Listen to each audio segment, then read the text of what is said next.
Good morning students. Last time पे हम लोग एटॉमिक स्ट्रक्चर पढ़ रहे थे, जिसमें हम लोगों ने बोर्स मॉडल के बारे में पढ़ा था। और बोर्स मॉडल के जो पॉस्टुलेट्स थे, जिसमें हमने 3 इम्पोर्टेंट पॉस्टुलेट्स पढ़ा था कि जितने भी इलेक्ट्रॉन होंगे वो एक स्पेसिफिक डिस्टेंस पे ही होगा, एक पर्टिकुलर डिस्टेंस पे ही घूमेगा, यानी कि उसके ऑर्बिट फिक्स होंगे।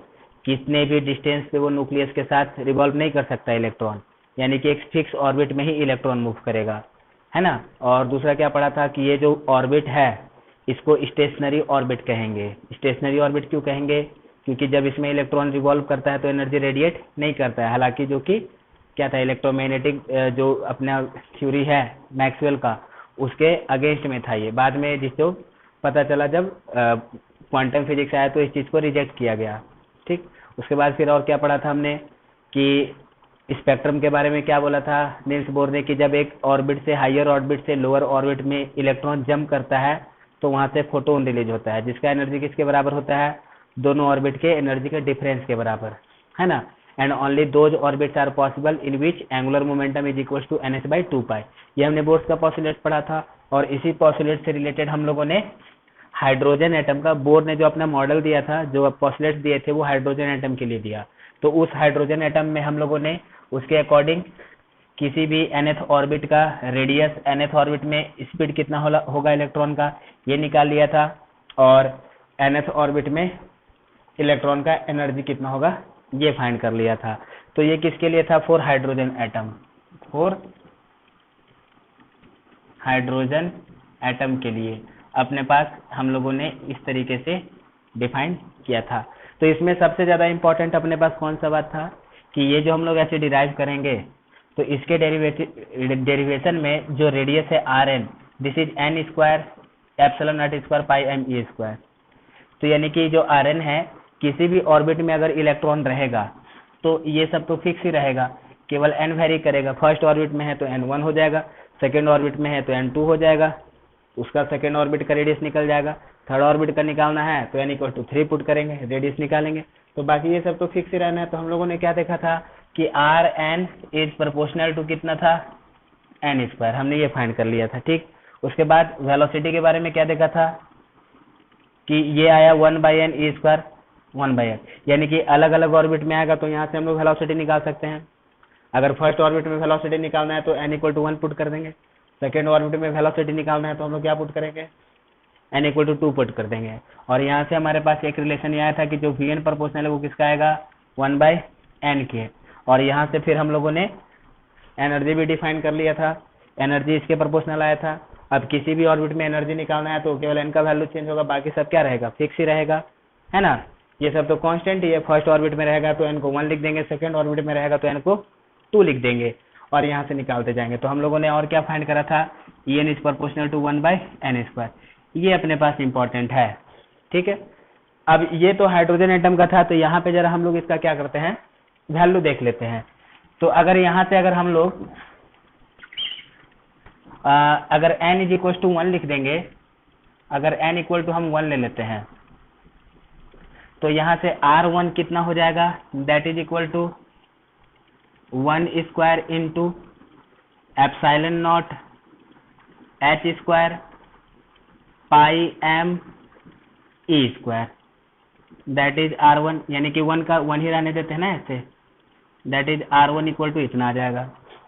Epsilon naught permittivity, h Planck constant, pi जो अपना वैल्यू है, पाई कांस्टेंट जो है, m mass of electron, and e charge के बराबर।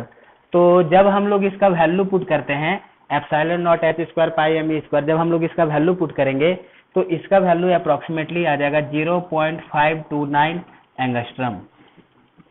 यानी कि आप इन सब का वैल्यू पुट कीजिए, एप्सिलॉन नॉट का वैल्यू पुट कीजिए, h का वैल्यू पुट कीजिए, है ना, 6.64 × 10⁻34, पाई का वैल्यू पुट कीजिए 22/7, मास ऑफ इलेक्ट्रॉन पुट कीजिए 9.1 × 10⁻31 kg, ई का वैल्यू पुट कीजिए 1.6 × 10⁻19 कूलम। और जब सब वैल्यू पुट करके कैलकुलेट करेंगे तो ये R1 आ जाता है 0.529 एंगस्ट्रम, ठीक है।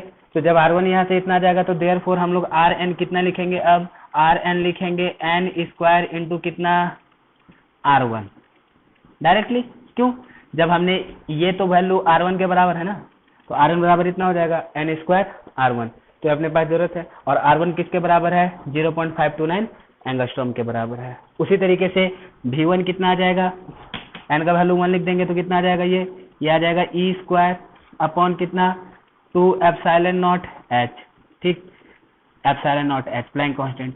तो जब हम लोग इसका वैल्यू पुट कर लेते हैं, E स्क्वायर का वैल्यू पुट कर देंगे, एप्सिलॉन का वैल्यू पुट कर देंगे और h का वैल्यू पुट कर देंगे, तो इसका जो वैल्यू आता है अप्रोक्सीमेशन में आप लोग कैलकुलेट कर सकते हैं। इसका वैल्यू आ जाता है that is equal to 2.19 into 10 to power 6 metre पर सेकेंड। ये कोई वैल्यू आता है इसका V1 का वैल्यू, है ना, अप्रोक्सीमेशन में। जब हम लोग पुट करेंगे तो इतना वैल्यू आ जाएगा। E का वैल्यू पुट करेंगे, एप्सिलॉन पुट करेंगे, h पुट करेंगे तो लगभग इतना वैल्यू आता है। आप इसको चेक कर सकते हो, कैलकुलेट करके देखना, इतना आ जाएगा। तो यहाँ से हम लोग कितना लिख सकते हैं फिर? Therefore Vn is equal to, जब n हमें n1 पुट कर रही है तो ये बराबर कितना आ गया है? ये आ गया V1 के बराबर ना। तो देयरफॉर Vn हम लोग कितना लिख सकते हैं? V1/n, यानी कि हम लोग का इस तरीके से भी लिखा जा सकता है, ठीक।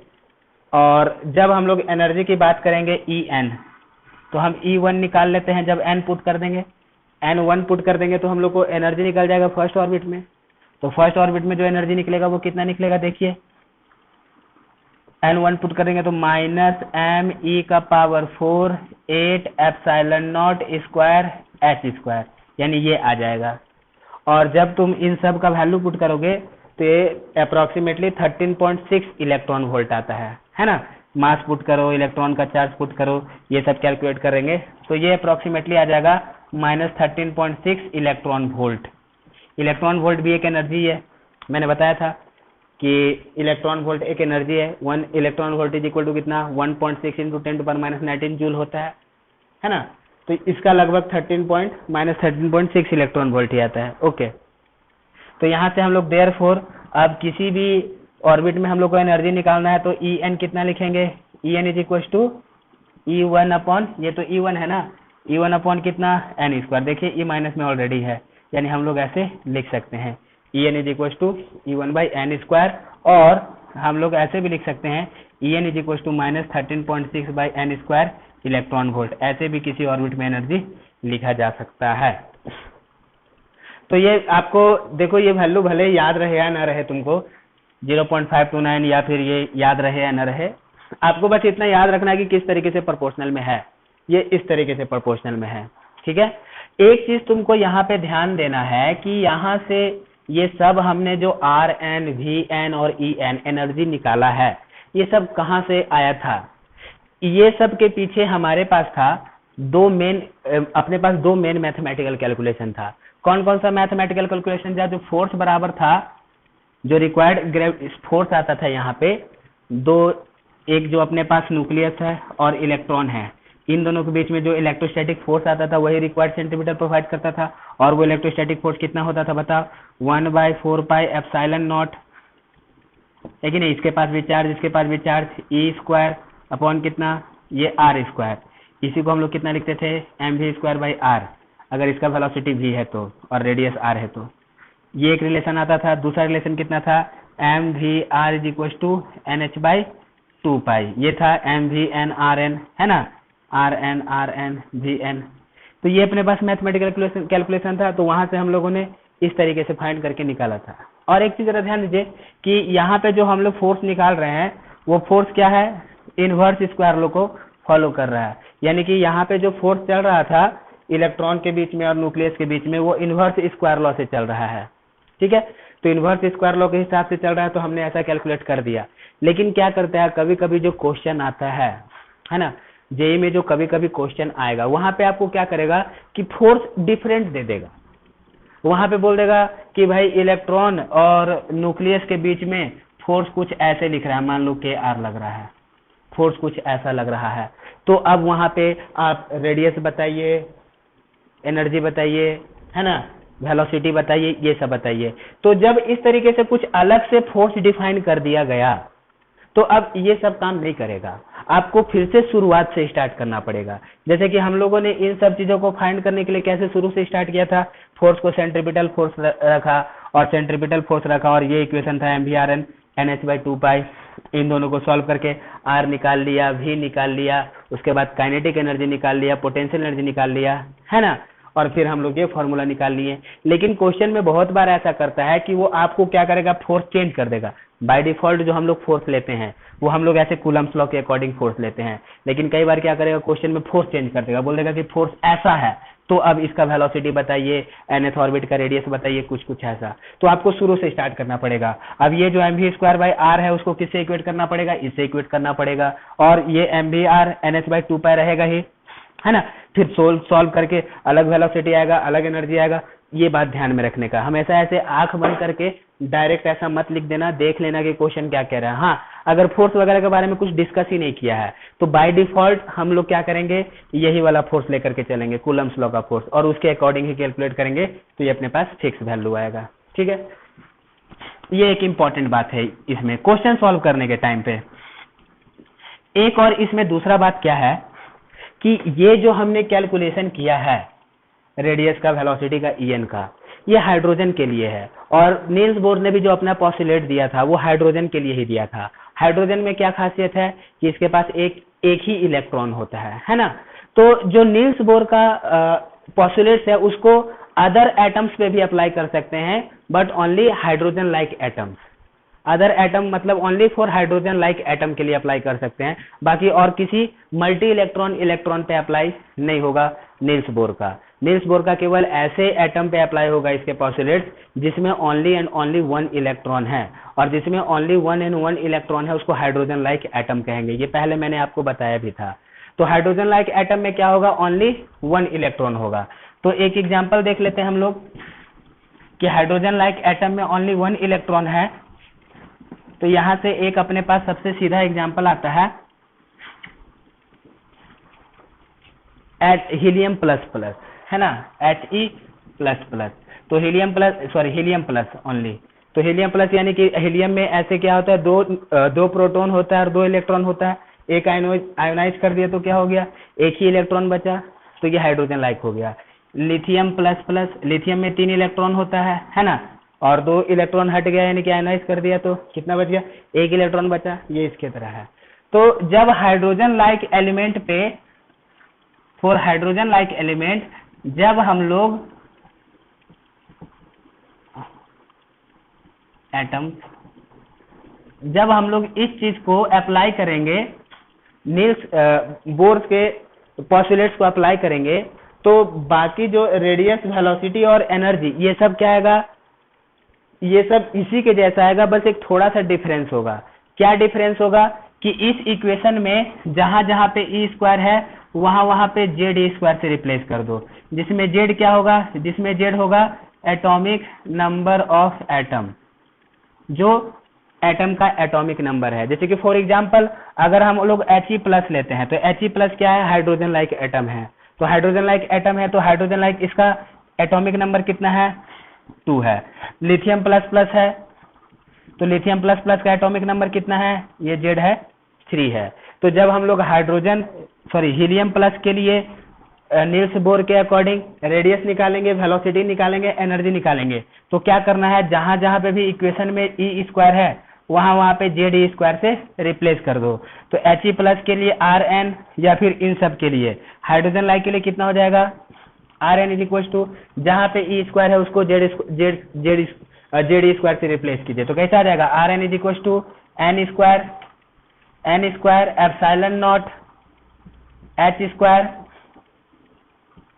Epsilon not h² pi m, है ना, Ze²। हम लोग ऐसे लिख सकते हैं। तो ऐसा करते हैं, Z को इधर लिख लेते हैं, Z इधर लिख लेते हैं और यहाँ पे E² लिख देते हैं। ये हो जाएगा Rn for hydrogen like atom के लिए। Vn कैसे लिखेंगे, देखिए ये E² है तो उसको कैसा लिखेंगे, Ze² 1/n Ze² 2 epsilon naught h, ठीक। तो 2 एप्सिलॉन नॉट h हमने ऐसे लिखा, तो इसको Z को यहाँ पे लिख लेते हैं, तो ये हो जाएगा Z/n E² 2 एप्सिलॉन नॉट। ये Vn हाइड्रोजन लाइक एलिमेंट का। और एनर्जी कितना हो जाएगा हाइड्रोजन लाइक एलिमेंट का, ये E⁴ है तो A² को Ze² से रिप्लेस करेंगे तो Z² आ जाएगा, है ना। तो यहाँ पे लिख देंगे Z square N square minus M E का power 4 8 epsilon naught square H square. इस तरीके से हम लोग क्या लिख देंगे, ई एन लिख देंगे। किसके लिए, हाइड्रोजन के लिए। अगर हीलियम का बोला तो जेड का वैल्यू कितना आ जाएगा, 2 आ जाएगा। ऐसे निकालते चले जाएंगे हम लोग, है ना। तो ये हाइड्रोजन लाइक एटम के लिए इस तरीके से निकालना है। तो अब यहाँ पे बात ये आता है कि आखिर ये ई स्क्वायर को जेड स्क्वायर से क्यों रिप्लेस कर देते हैं हाइड्रोजन लाइक में। तो ऐसा रिप्लेस करने से ये हमारे पास जो रेडियस वेलोसिटी और एनर्जी आता है वो आखिर ऐसे कैसे आ जाता है। सिंपल सा कैलकुलेशन है। देखिए ये सब जो हम लोगों ने फाइंड किया था, कूलम्ब फोर्स को लिया था और जो बोर्स का पोस्टुलेट था, हमने कूलम्ब फोर्स लिया था और जो बोर्स का पोस्टुलेट था कि only those orbit are possible in which angular momentum is equal to NH/2π। यही से हम लोग ये पूरा का पूरा कैलकुलेशन किए थे। तो जब हाइड्रोजन लाइक एटम में जाएंगे, जैसे कि पहले हाइड्रोजन की बात करते हैं, तो हाइड्रोजन में एक प्लस था और एक माइनस था और दोनों का वैल्यू ई के बराबर था। तो यहाँ पे जो फोर्स आता था 1/4π epsilon naught E into E square R square that is equal to mv²/r।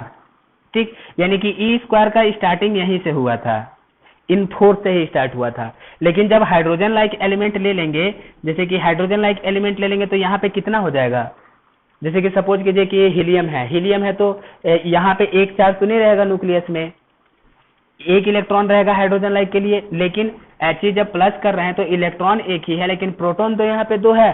तो यानी कि यहाँ पे कितना हो जाएगा, 2 प्रोटॉन हो जाएगा। तो यानी कि 2 प्रोटॉन हो जाएगा तो यानी कि दो चार्ज। तो अब ये 2 इससे मल्टीप्लाई होगा तो 2e इंटू ई कितना हो जाएगा, 2e स्क्वायर, है ना।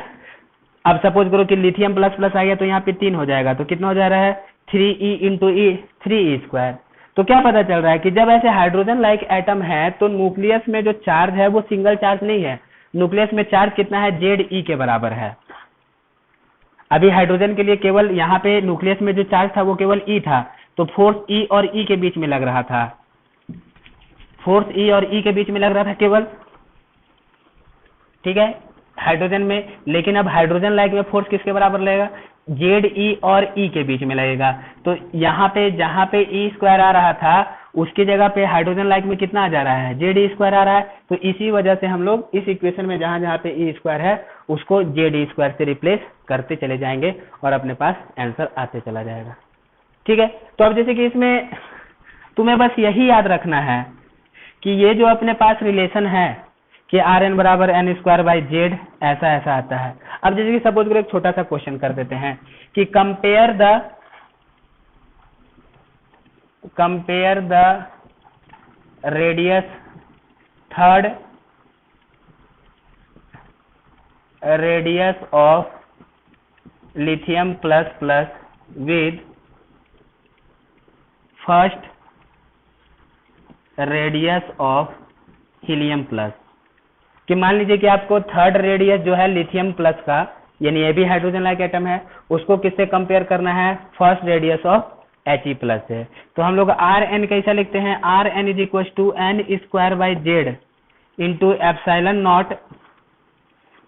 Not H square pi me², यानी हम लोग ऐसे याद रखते हैं।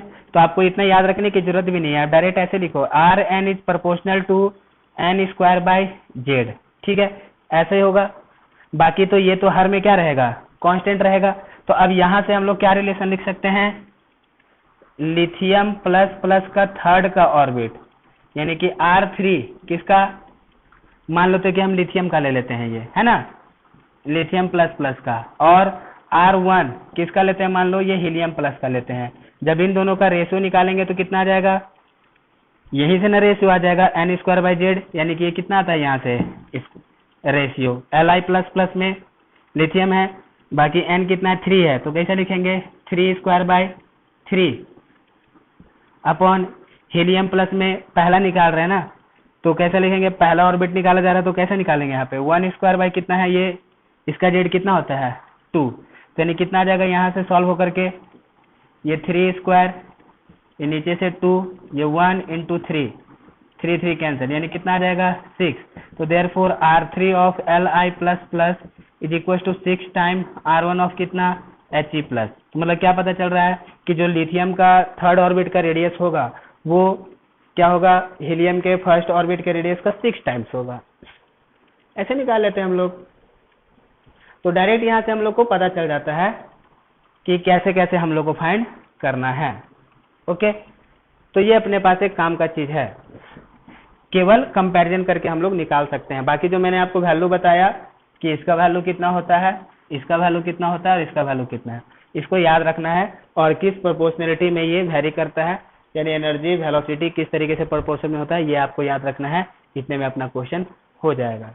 ओके, तो अभी इसमें नेक्स्ट पॉइंट आता है स्पेक्ट्रम ऑफ हाइड्रोजन। ये स्पेक्ट्रम ऑफ हाइड्रोजन क्या है? हुआ क्या था कि जब इन एटॉमिक स्ट्रक्चर के बारे में लोग पढ़ रहे थे, इसके थ्योरी को दे रहे थे, जैसे कि क्या हुआ था कि रदरफोर्ड ने दिया, जे थॉमसन ने दिया, उसके बाद पहले जे थॉमसन दिया, उसके बाद रदरफोर्ड दिया, नील्स बोर दिया, है ना। तो उस टाइम पे जो ऑब्जर्वेशन आ रहा था, लोगों के पास जो टेक्नोलॉजी थी, उस टेक्नोलॉजी को यूज करके जो उनके पास ऑब्जर्वेशन आ रहा था, उसके अकॉर्डिंग वो लोग अपना अपना थ्योरी दे रहे थे। तो जब जे थॉमसन ने थ्योरी दिया, वो फेल किया रदरफोर्ड ने। रदरफोर्ड ने जो थ्योरी दिया, वो फेल किया किसने? नील्स बोर ने। रदरफोर्ड का थ्योरी क्यों फेल हुआ था? कि वो स्टेबिलिटी नहीं बता पा रहा था, इलेक्ट्रॉन का एनर्जी नहीं बता पा रहा था, और साथ ही साथ जो हाइड्रोजन का जो स्पेक्ट्रम आ रहा था, उसके पीछे क्या रीजन है वो नहीं बता पा रहा था। तो स्पेक्ट्रम क्या है? स्पेक्ट्रम एक तरीके से हम लोग कह सकते हैं कि उसमें जो लाइट प्रेजेंट है ना, वो कौन सा लाइट पर, जैसे कि सपोज कीजिए कि हमारे पास कोई व्हाइट लाइट है, ये व्हाइट लाइट है, हमने इसको प्रिज्म से पास करा दिया, तो ये क्या हुआ? ऐसे अपने अपने कंपोनेंट्स में टूट गया। तो ये इसमें कौन कौन से कंपोनेंट्स हैं, यही तो इसका स्पेक्ट्रम कहलाएगा, है ना। तो उसी को स्पेक्ट्रम कहेंगे। तो स्पेक्ट्रम अपने पास कंटिन्यूअस भी हो सकता है और डिस्क्रीट भी हो सकता है और लाइन स्पेक्ट्रम भी हो सकता है। तो हाइड्रोजन में क्या होता था? Line spectrum. लाइन स्पेक्ट्रम मतलब कि कोई एक पर्टिकुलर फ्रीक्वेंसी होना चाहिए, कोई पर्टिकुलर फ्रीक्वेंसी है, डिस्क्रीट फ्रीक्वेंसीज है। अब जैसे कि देखिए 1 से लेकर के 10 तक हमारे पास इनफाइनाइट नंबर्स हैं, 1 से लेकर 10 तक इनफाइनाइट नंबर्स हैं। तो कंटिन्यूअस यही समझो कि 1 से लेकर 10 तक सारा है, ये पूरा पूरा इसमें जितना भी टाइप का फ्रीक्वेंसी है वो सब भरा हुआ है। लेकिन डिस्क्रीट क्या हुआ कि मान लो कि 1 हुआ, 2 हुआ या 4 हुआ, केवल यही सब प्रेजेंट है, बाकी और कोई प्रेजेंट नहीं है, तो ये डिस्क्रीट हम लोग कहेंगे। आपने इसको पढ़ा भी है, स्पेक्ट्रम को केमिस्ट्री में आपको पढ़ाया भी गया है, तो ज्यादा इसको डिटेल में डिस्कस नहीं करते हैं। तो अभी अपना नेक्स्ट पॉइंट यही है, क्या? Spectrum of hydrogen. तो स्पेक्ट्रम ऑफ हाइड्रोजन क्या होता है कि जब ऐसे हाइड्रोजन जनरली क्या होता है कि जब वो एनर्जी सप्लाई नहीं किए हुए हैं, मान लो कि एटम है, ठीक है, उसको एक्स्ट्रा एनर्जी नहीं मिला हुआ है, एक्स्ट्रा एनर्जी नहीं दे रहे हैं, तो जितना भी इलेक्ट्रॉन होगा वो क्या होगा? अपने ग्राउंड स्टेट में होगा। अगर हमारे पास हाइड्रोजन एटम्स हैं, ठीक है, या फिर हाइड्रोजन लाइक एटम है, हमने उसको एनर्जी सप्लाई नहीं किया हुआ है, उसको कोई थर्मल एनर्जी नहीं मिल रहा है, तो जितने भी इलेक्ट्रॉन्स हैं वो सब क्या होंगे? अपने ग्राउंड स्टेट में होंगे। लेकिन जब उसको बाहर से एनर्जी मिलेगा, हीट के फॉर्म में या फिर फोटोन्स के फॉर्म में या इलेक्ट्रोमैग्नेटिक रेडिएशन के फॉर्म में, जब उसको बाहर से एनर्जी मिलेगा तो इलेक्ट्रॉन ये एनर्जी एब्जॉर्ब करके क्या करता है? एक्साइटेड स्टेट में चला जाता है। लेकिन एक्साइटेड स्टेट में चले जाने के बाद वो स्टेबल नहीं रहता, वो वापस अपने ग्राउंड स्टेट में आना चाहता है। तो क्या होता है? इलेक्ट्रॉन वहां से जंप मारेगा, और जब हायर ऑर्बिट से इलेक्ट्रॉन जंप मार करके अपने ग्राउंड स्टेट में आएगा तो फोटोन रिलीज होगा, है ना। फोटोन रिलीज होगा और उस फोटोन का कुछ फ्रीक्वेंसी आएगा और उस फोटोन का कुछ एनर्जी आएगा। दैट विल डिपेंड ऑन कि किन दोनों ऑर्बिट के बीच में ऐसा जंप हुआ है, उन दोनों ऑर्बिट के बीच में जो एनर्जी का डिफरेंस रहेगा, उस एनर्जी के बराबर फोटोन का एनर्जी रहेगा। और फोटोन का एनर्जी कितना होता है? एनर्जी ऑफ फोटोन कितना होता है? h इंटू फ्रीक्वेंसी या फिर hc बाई लैम्डा, हम लोग ऐसे भी निकालते हैं, h प्लैंक कांस्टेंट होता है। तो उस कोरस्पॉन्डिंग एनर्जी के कोरस्पॉन्डिंग एक फ्रीक्वेंसी आएगा, तो इसको जब ऐसे रीड किया गया तो यानी कि इसका स्पेक्ट्रम में आ जाएगा, ठीक है। तो वही अभी हम लोग पढ़ेंगे हाइड्रोजन स्पेक्ट्रम, कि जब ऐसे फोटोन्स, मान लो कि यार एक ऑर्बिट से दूसरे ऑर्बिट पे इलेक्ट्रॉन जंप किया तो फोटोन रिलीज करेगा, तो इसके पास कुछ फ्रीक्वेंसी है, ये इलेक्ट्रोमैग्नेटिक रेडिएशन ही है। तो इस फ्रीक्वेंसी, तो ऐसे कितने तरह के इसके पास फ्रीक्वेंसी हो सकते हैं, है ना, कितने तरह के फ्रीक्वेंसी हो सकते हैं। और जब कोई दो ऑर्बिट के बीच में जंप मारेगा तो उसके अकॉर्डिंग उसका एनर्जी कैलकुलेट करके हम लोग फोटोन का फ्रीक्वेंसी निकालेंगे। तो वही हमारा स्पेक्ट्रम ऑफ हाइड्रोजन, उसी टॉपिक में हम लोग को अभी पढ़ना है। ओके,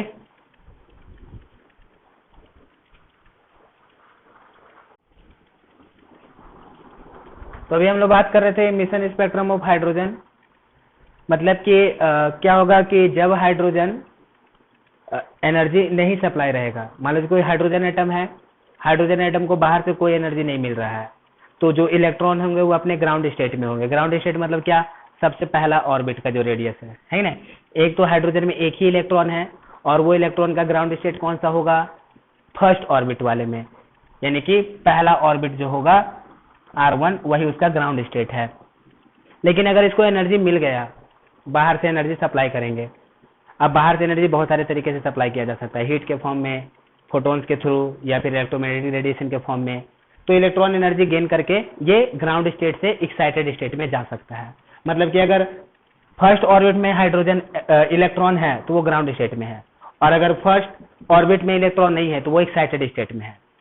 अब वो एक्साइटेड स्टेट में किसी भी ऑर्बिट में हो सकता है, सेकेंड में हो सकता है, थर्ड में हो सकता है, 6 में, 7 में, किसी में भी हो सकता है। ठीक, तो जब इलेक्ट्रॉन अपने ग्राउंड स्टेट में नहीं रहता है तो वो अनस्टेबल रहता है, वो अनस्टेबिलिटी रहता है उसमें, यानी कि वो समझिए कि with in fraction of seconds में बहुत कम टाइम के लिए वो एक्साइटेड स्टेट में रहता है। जैसे कि ये हमारे पास हाइड्रोजन एटम है, मान लीजिए कि एक इलेक्ट्रॉन है, इसको एनर्जी दिया गया, ये इलेक्ट्रॉन एनर्जी लिया और एक्साइटेड स्टेट में गया, लेकिन वहां पे रुकेगा नहीं, ये तुरंत अपने ग्राउंड स्टेट में आएगा क्योंकि अनस्टेबल होता है।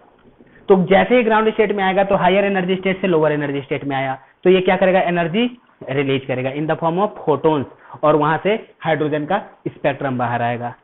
तो यही चीज हम लोग पढ़ते हैं। तो एक बार जरा ध्यान दीजिए कि जो एनर्जी होता है En, हम लोगों ने पढ़ा था -13/6/n² इलेक्ट्रॉन वोल्ट, ठीक, और E1 हम लोग का था 13.6।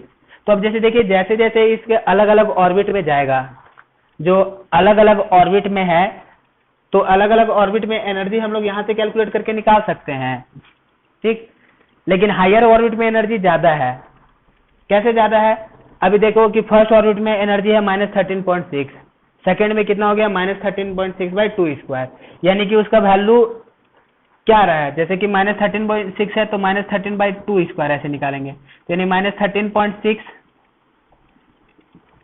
बाई कितना आ जाएगा, 4 आ जाएगा। तो इसको लगभग सॉल्व करेंगे तो कितना आ जाएगा, -13.6 का ये माइनस में आएगा, 4 3 के 12 है ना, 4 3 के 12, 36 को हम लोग 4 से भाग करते हैं, 4 3 12, 1 6, 4 चौक 16, ठीक है, यानी लगभग ये 3.4 आ जाएगा, -3.4। तो ये -13.6 फर्स्ट में है E1 -13.6 और सेकेंड में है E2 -3.4।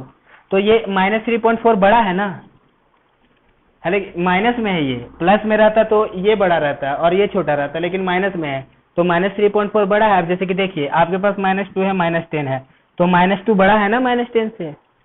तो इसका मतलब क्या पता चल रहा है कि जैसे जैसे इसके ऑर्बिट का रेडियस बढ़ेगा तो ऑर्बिट जितना दूर रहेगा उसका इलेक्ट्रॉन का एनर्जी उतना ही ज्यादा रहेगा। सबसे कम एनर्जी कहाँ पे है इलेक्ट्रॉन का, इसके ग्राउंड स्टेट में, यानी कि फर्स्ट ऑर्बिट में। फर्स्ट ऑर्बिट को छोड़ करके अगर ये दूसरे ऑर्बिट में जा रहा है तो मतलब कि हायर एनर्जी स्टेट में जा रहा है, और दूसरे ऑर्बिट से ये अपने फर्स्ट ऑर्बिट में आ रहा है मतलब कि ये लोअर एनर्जी स्टेट में आ रहा है ना। यानी कि हायर ऑर्बिट से जब लोअर ऑर्बिट में आएगा तो उसका एनर्जी घटेगा, और जब लोअर ऑर्बिट से हायर ऑर्बिट में जाएगा तो एनर्जी बढ़ेगा। तो ये एक बात ध्यान में रखिएगा सबसे ज्यादा, कि जब इलेक्ट्रॉन जंप करेगा from lower orbit to higher orbit, तो एनर्जी जो होगा इलेक्ट्रॉन का वो बढ़ेगा, और जब जंप करेगा higher orbit to lower orbit, तो जो एनर्जी है इलेक्ट्रॉन का वो क्या होगा, डिक्रीज करेगा।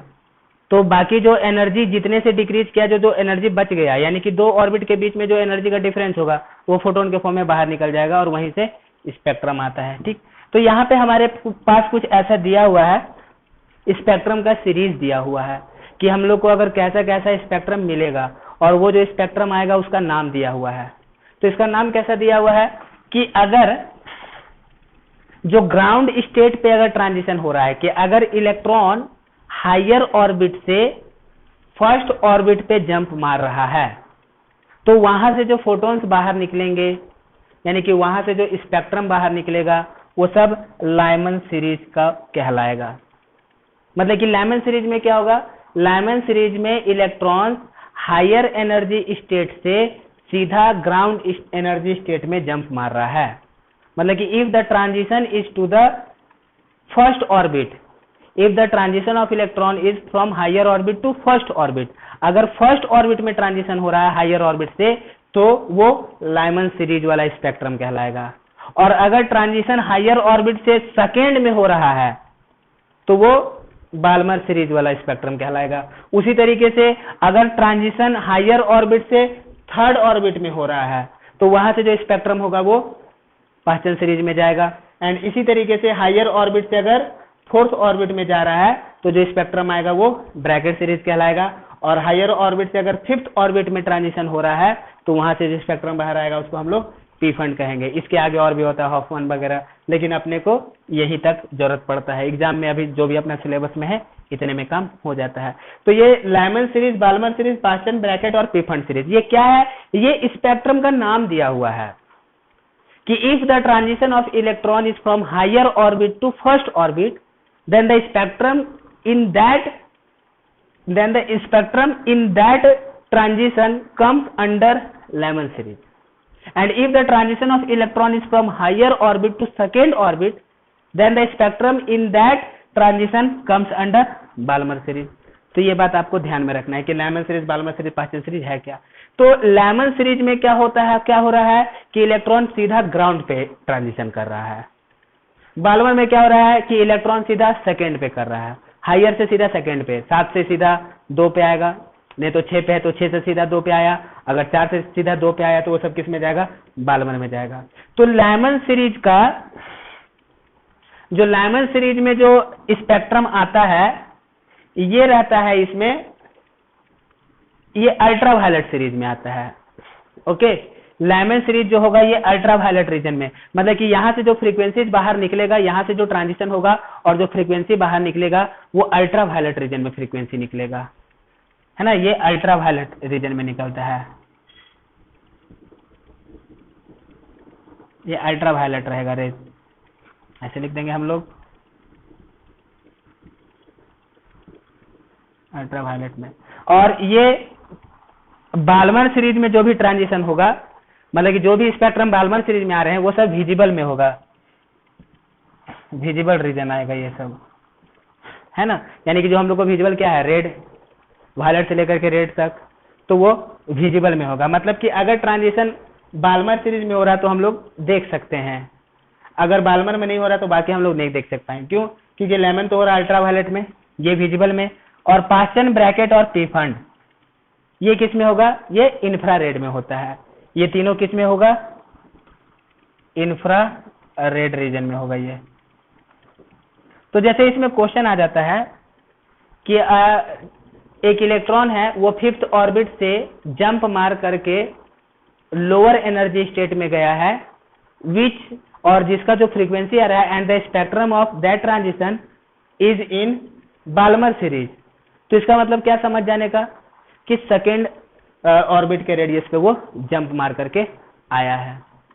तो ऐसे हम लोग को ये याद रखना है कि लाइमन सीरीज, बाल्मर सीरीज क्या होता है। ठीक, तो अब जरा देखिए कि हम लोग किसी भी सीरीज में अगर हम लोग एनर्जी निकालना चाहें कि भाई लाइमन सीरीज में क्या एनर्जी होगा, अगर लाइमन सीरीज में ट्रांजिशन हो रहा है तो जो इधर से फोटॉन्स बाहर निकलेगा या जो स्पेक्ट्रम आएगा उसका क्या फ्रीक्वेंसी होगा या उसका क्या एनर्जी होगा, ये सब हम लोग फाइंड करते हैं। तो हम लोग स्टार्ट करते हैं लाइमन सीरीज से।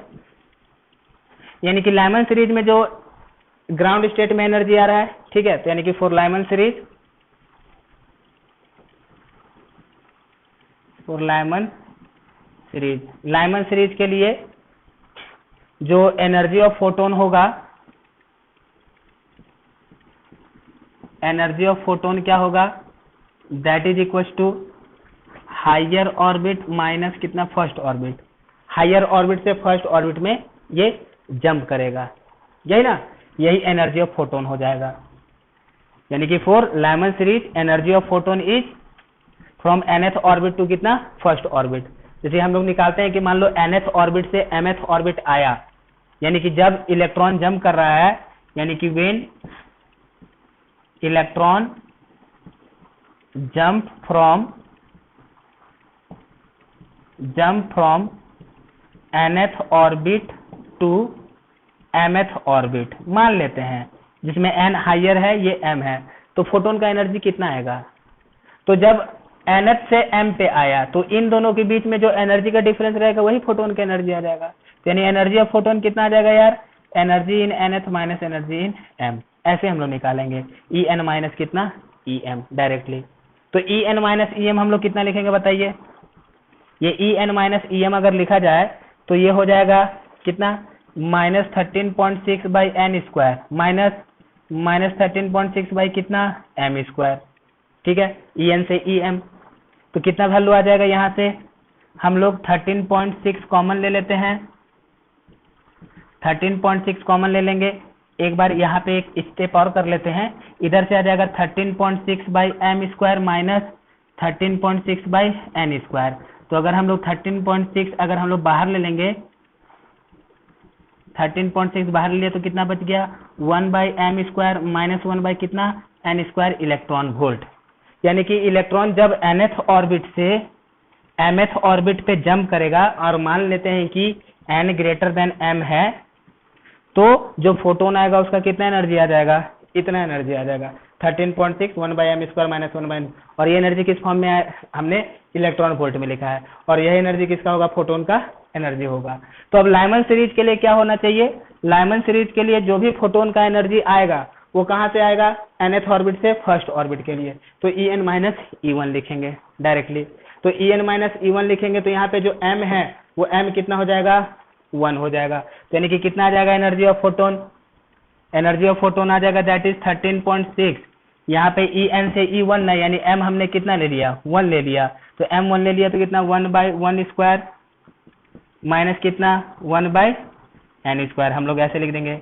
फॉर लाइमन सीरीज के लिए ये फोटोन का एनर्जी होगा, यानी कि that is 13.6 1 minus 1 by n square. अब ये जो n आएगा यहाँ से, n क्या होना चाहिए? 2 होना चाहिए, 3 होना चाहिए, 4 होना चाहिए, कुछ भी होना चाहिए। उसी तरीके से अगर हम लोग बाल्मर सीरीज के लिए निकालेंगे, फॉर बाल्मर सीरीज जो एनर्जी ऑफ फोटोन आएगा है ना, ये एनर्जी ऑफ फोटोन क्या आ जाएगा?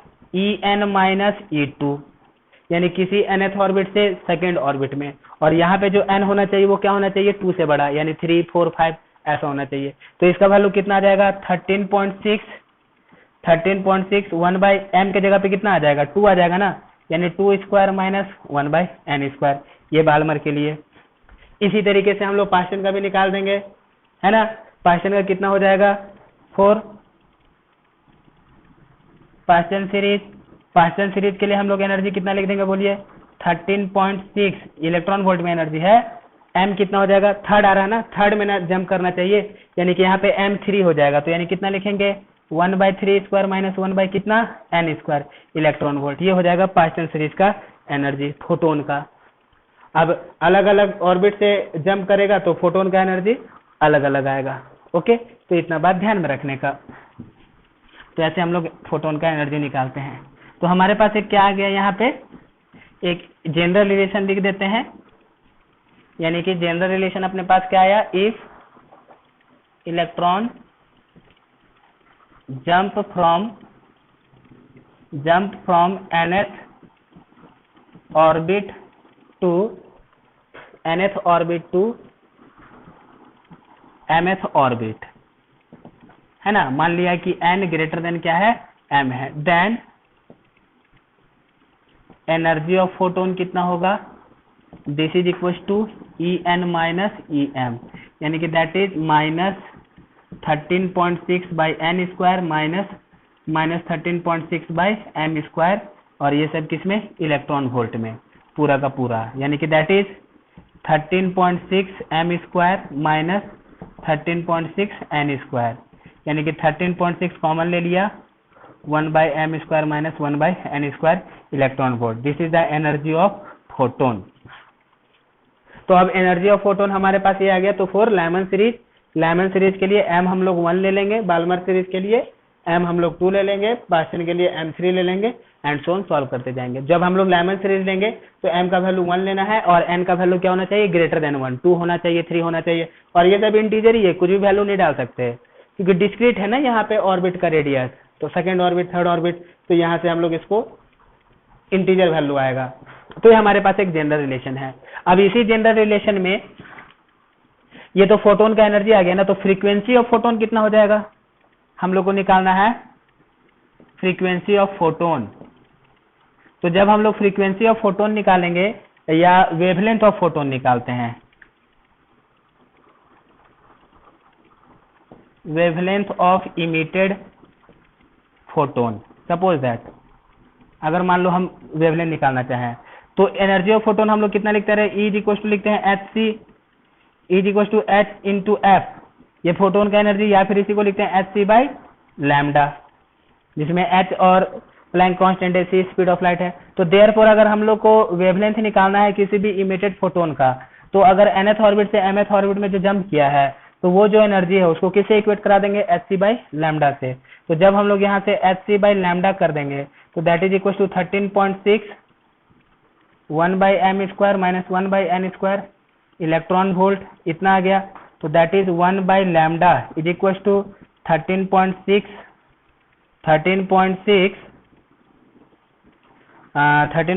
बाई कितना, HC 1 by m square minus 1 by n square electron volt.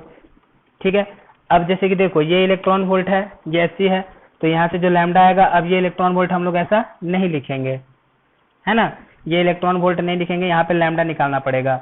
तो अब जरा देखिए, जब यहाँ पे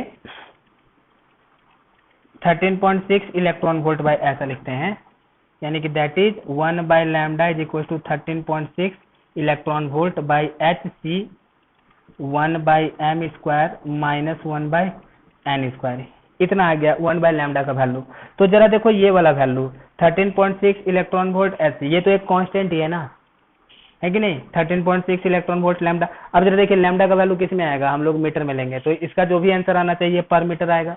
तो जब हम लोग इसका वैल्यू पुट करते हैं 13.6 इलेक्ट्रॉन वोल्ट बाई HC, तो इसका एक कांस्टेंट वैल्यू आ जाता है, और ये जो कांस्टेंट वैल्यू आता है उसी कांस्टेंट वैल्यू को हम लोग रेडबर्ग कांस्टेंट कहते हैं, और इसी को हम लोग लिख देंगे that is 1 by lambda is equal to R 1 by m square minus 1 by n square.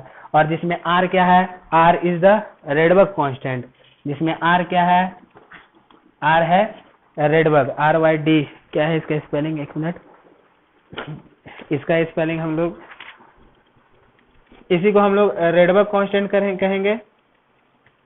हाँ,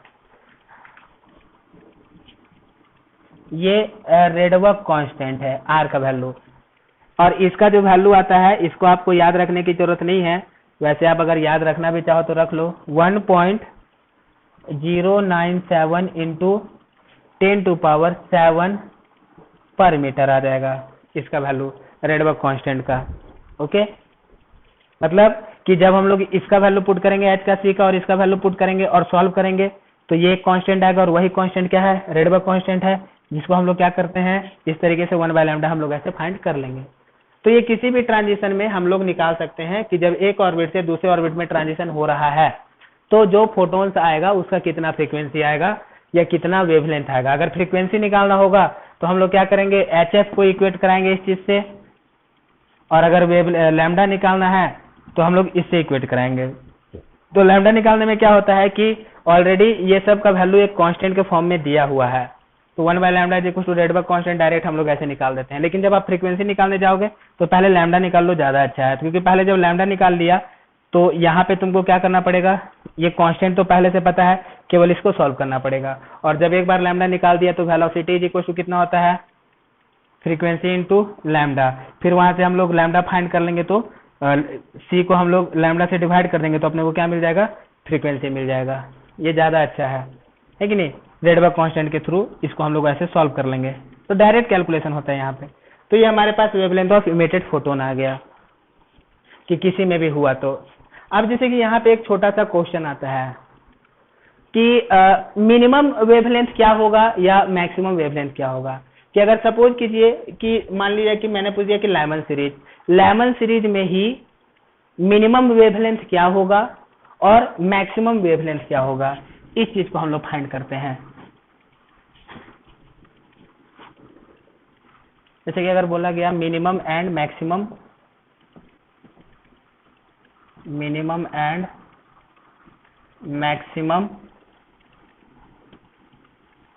wavelength in any series, in spectrum series, कैसे हम लोग फाइंड करेंगे? तो सपोज करो कि हम पहले फाइंड करते हैं मिनिमम वेवलेंथ, है ना, मिनिमम वेवलेंथ कितना होगा। अब एक चीज जरा ध्यान दो, यहाँ पे जरा सा एनर्जी का आप कॉन्सेप्ट देखो कि मान लो कि ये लेमन सीरीज है, जैसे जैसे ऊपर जा रहे हैं एनर्जी क्या हो रहा है, बढ़ते जा रहा है। मैक्सिमम एनर्जी कितना आएगा इलेक्ट्रॉन का, देखिए यहाँ पे -13.6 है, ऊपर में गए -13.6/2, ऐसे करते जा रहे हैं तो किधर की तरफ अप्रोच कर रहा है, 0 की तरफ अप्रोच कर रहा है। यानी कि जो मैक्सिमम एनर्जी आएगा वो हम लोग कितना लिखेंगे, 0 लिखेंगे इलेक्ट्रॉन का, ठीक है। कौन से ऑर्बिट पे, इन्फिनिटी ऑर्बिट पे, कितने पे, जब n = इनफाइनाइट मतलब कि वो जब इसको छोड़ करके निकल लिया है ना, वो एटम को छोड़ करके निकल लिया, यानी कि n = हम लोग लेंगे। जैसे कि देखिए first orbit, second orbit, third orbit, तो इस तरीके से इनफाइनाइट ऑर्बिट, यानी कि बहुत दूर बहुत बड़ा, तो बहुत दूर बहुत बड़ा मतलब कि इलेक्ट्रॉन क्या हुआ, वहां से निकल लिया है। तो n = का मतलब ये नहीं कि सच में इन्फिनिटी है, मतलब कि ऑर्बिट जो है वो बहुत दूर है, उसका रेडियस बहुत बड़ा है, तो रेडियस इतना बड़ा है कि लगभग उसमें एनर्जी नेग्लिजिबल हो जा रहा है। जैसे देखो ना, जैसे जैसे हम लोग बढ़ते जाएंगे इसका वैल्यू क्या हो रहा है, 0 की तरफ अप्रोच कर रहा है, तो कुछ टाइम के बाद वैल्यू बहुत ही ज्यादा छोटा हो जाएगा, तो उसको हम लोग नेगलेक्ट कर सकते हैं, तो उसको हम लोग मान लेंगे कि इनफाइनाइट ऑर्बिट हो गया, उसी को हम लोग इनफाइनाइट ऑर्बिट मान लेंगे कि जहां पे एनर्जी 0 हो गया, नेग्लिजिबल हो गया। मतलब कि जब इनफाइनाइट ऑर्बिट में इलेक्ट्रॉन आ गया तो कहने का मतलब है कि वो क्या किया है, एटम को छोड़ दिया है। तो जब भी कोई इलेक्ट्रॉन एटम को छोड़ करके बाहर निकल जाए तो इसका मतलब क्या हो गया, वो आयोनाइज हो गया है, यही ना। तो अगर यहाँ पे ये भी क्वेश्चन बोला गया कि भाई अगर इलेक्ट्रॉन को आयोनाइज होना है तो कितना एनर्जी देना पड़ेगा, तो इलेक्ट्रॉन को आयोनाइज करना है मतलब कि फर्स्ट ऑर्बिट से आयोनाइज करना है। तो अगर फर्स्ट ऑर्बिट से आयोनाइज करना है तो इसको इतना एनर्जी देंगे कि ये इन्फिनिटी तक चला जाए, यानी कि इसका एनर्जी 0 हो जाए, कम से कम एनर्जी 0 हो जाए। तो कम से कम एनर्जी 0 हो जाए तो कितना एनर्जी देना पड़ेगा, फाइनल एनर्जी है 0, इनिशियल एनर्जी कितना है -13.6 इलेक्ट्रॉन वोल्ट, तो इसको कितना एनर्जी देंगे कि फाइनल एनर्जी 0 हो जाए। तो फाइनल माइनस इनिशियल करते हैं तो 0 माइनस 13.6 करेंगे तो कितना आ जाता है 13.6 इलेक्ट्रॉन वोल्ट, यानी कि इतना एनर्जी देना पड़ेगा, तो जाकर के इलेक्ट्रॉन यहाँ से क्या होगा, आयोनाइज हो जाएगा। तो एक बात यहाँ पे आप जब बस गौर करो कि किसी भी ऑर्बिट में जो एनर्जी है इलेक्ट्रॉन का, वो सब इलेक्ट्रॉन का एनर्जी किस में है, नेगेटिव में है, और जब टोटल एनर्जी नेगेटिव में है तो इसका मतलब क्या होता है, वो सिस्टम के साथ बाइंडेड होता है, वो छोड़ करके नहीं जाता है। अगर उसको छोड़ करके जाना है सिस्टम को तो क्या करना पड़ेगा, जितना उसका बाइंडिंग एनर्जी है उसको उतना एनर्जी सप्लाई करना पड़ेगा। तो फर्स्ट ऑर्बिट में टोटल एनर्जी कितना है -13.6, तो फर्स्ट ऑर्बिट में टोटल एनर्जी है -13.6, तो फर्स्ट ऑर्बिट का बाइंडिंग एनर्जी कितना आ गया 13.6 आ गया फर्स्ट ऑर्बिट का बाइंडिंग एनर्जी।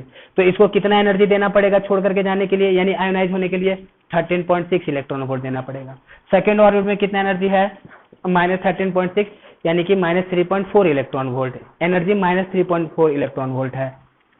तो यानी कि इसका बाइंडिंग एनर्जी कितना है 3.4 इलेक्ट्रॉन वोल्ट है सेकेंड ऑर्बिट में। तो अगर इलेक्ट्रॉन सेकेंड ऑर्बिट में है और हम चाहते हैं कि वो आयोनाइज हो जाए, यानी उसको छोड़ करके चला जाए, तो कितना एनर्जी देना पड़ेगा 3.4 इलेक्ट्रॉन वोल्ट देना पड़ेगा। मतलब कि आपको बस इतना एनर्जी देना है कि वो इनफाइनाइट वाले ऑर्बिट में पहुंच जाए, और इनफाइनाइट वाले ऑर्बिट में जो एनर्जी होगा वो कितना होगा, हम लोग 0 लेकर के चलेंगे। तो 0 लेकर के चलेंगे तो सीधी सी बात है कि अब जैसे कि सपोज करो कि हम सेकेंड से 0 पे लेकर के जाना चाहते हैं, तो यहाँ पे एनर्जी कितना है 0, यहाँ पे एनर्जी कितना है -13.6/2², यानी कि -3.4 इलेक्ट्रॉन वोल्ट है। तो कितना एनर्जी देना पड़ेगा, फाइनल एनर्जी है 0, इनिशियल एनर्जी है 0, तो एनर्जी कितने से ज्यादा है, फाइनल माइनस इनिशियल ये आ जाएगा कितना 3.4 इलेक्ट्रॉन वोल्ट, यानी कि यहाँ पे 3.4 इलेक्ट्रॉन वोल्ट करेंगे तो इलेक्ट्रॉन जंप करके इनफाइनाइट ऑर्बिट पे चला जाएगा, मतलब यहाँ से आयोनाइज हो जाएगा। तो इतना बात आप ध्यान रखिए। तो अब क्वेश्चन कहता है कि मिनिमम वेवलेंथ कितना होगा। अगर हम लोगों को किसी स्पेक्ट्रम में मिनिमम वेवलेंथ निकालना है तो मिनिमम वेवलेंथ कितना आएगा।